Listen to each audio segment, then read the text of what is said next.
Welcome to my new blog. আজকের ব্লগটা হতে যাচ্ছে আবারও একটা ট্রাভেল ব্লগ। আমরা এখন কোসামের থেকে পাতায় চলে এসেছি। প্রথমেই চলো তোমাদেরকে আমাদের রুম ট্যুরটাতে। খুব ফ্যান্সি কিছু না, বাট আমাদের থাকার জন্য রুমটা খুবই কমফোর্টেবল ছিল। আবার সাথে একটা ব্যালকনিও ছিল। চলো তোমাদেরকে ব্যালকনি থেকে ভিউটা দেখাই। ভিউ তেমন কিছুই না, জাস্ট আশেপাশের অ্যাপার্টমেন্টস আর আরো কিছু হোটেলস দেখা যাচ্ছিল। আমরা কিছুক্ষণ রেস্ট করি, ফ্রেশ হই।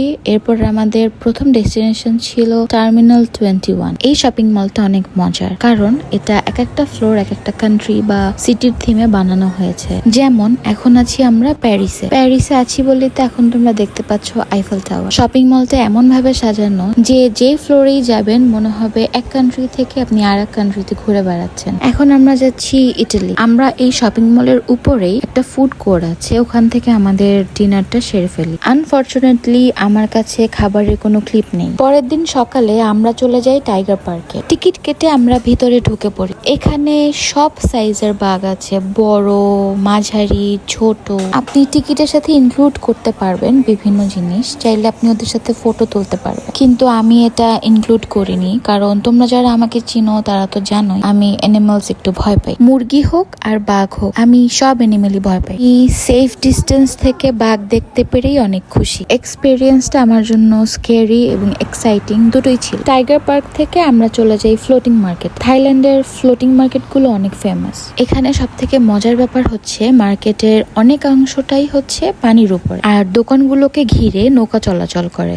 চারপাশে ছোট ছোট দোকান, বিভিন্ন ধরনের ট্রেডিশনাল থাই ফুড, ফ্রুট, সুভিনিয়ার্স, অনেক কিছুই দেখতে পাচ্ছিলাম। আমি না এখান থেকে একটা ব্যাগ কিনেছি, 250 বাট দাম ছিল। ব্যাগটা অনেক সুন্দর। 250 বাট বাংলা টাকায় হচ্ছে অলমোস্ট 950 টাকার মতো। এখানে এমন অনেক ট্রেডিশনাল খাবারও দেখা যায় যেগুলো আমাদের কাছে একটু আনইউজুয়াল লাগতে পারে। বিভিন্ন টাইপের পোকা, তারপর ক্রোকোডাইল মিট। আমার তো খাবারগুলো দেখেও ভয় লাগছিল, যদিও ওগুলো সব মরা ছিল, তারপরও মনে হচ্ছিল আমার উপরে উড়ে আসবে। এখানে ওরা ওদের থাই ট্রেডিশনাল কোনো মিউজিক বাজাচ্ছিল ওদের টাইপের ইনস্ট্রুমেন্ট দিয়ে। আমরা এখন বোটে উঠবো। বোটে ওঠার জন্য আমরা এখানে দাঁড়িয়ে আছি।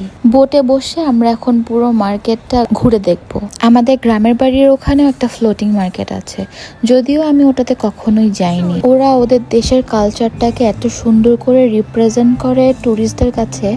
আই উইশ আমাদের দেশেও এটা করতো। মিথ্যা বলবো না, বাট আমার অনেক ভয় করছিল। মনে হচ্ছিল নড়লেই আমি পড়ে যাব, বা হঠাৎ করে পানি থেকে একটা কুমির আসবে। ওরা অনেক সুন্দর করে আমাদের একটা ক্যান্ডিড ফটো তুলে এবং আমাদেরকে দেয়। ফ্লোটিং মার্কেট থেকে আমরা চলে যাই স্যাংচুয়ারি অফ ট্রুথে। এটা এত সুন্দর। এটা ছিল আমার এই ট্রিপের ফেভারিট জায়গাগুলোর মধ্যে একটা। আমরা তখন ছিলাম পাহাড়ের উপরের দিকে, আর স্যাংচুয়ারি অফ ট্রুথ দেখতে হলে আমাদের পাহাড় কেটে বানানো সিঁড়ি দিয়ে অনেকটা নিচের দিকে নামতে হয়। তো আমরা সেই সিঁড়ি দিয়ে নিচে নেমে স্যাংচুয়ারি অফ ট্রুথের দিকে যাচ্ছিলাম।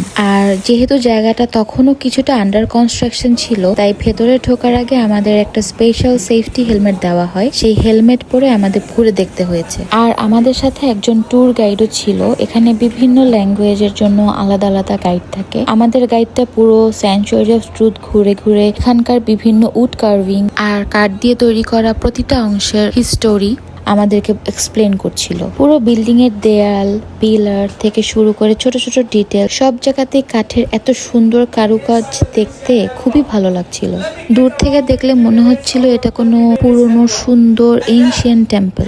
মেইনলি এখানে বিভিন্ন হিন্দু, বুদ্ধিস্ট, মেথোলজি আর ট্রেডিশনাল থাই কালচারের বিভিন্ন বিষয় এখানে আসলে কার্ভিং করে। অনেক টায়ার্ড লাগছিল, আবার অনেক ভালোও লাগছিল এগুলো দেখতে। অনেস্টলি ক্যামেরা দিয়ে যতই ক্যাপচার করা হোক, সামনে থেকে জায়গাটা যতটা বিউটিফুল লাগে সেটা পুরোপুরি বোঝানো একটু কঠিন। Thank you so much for watching.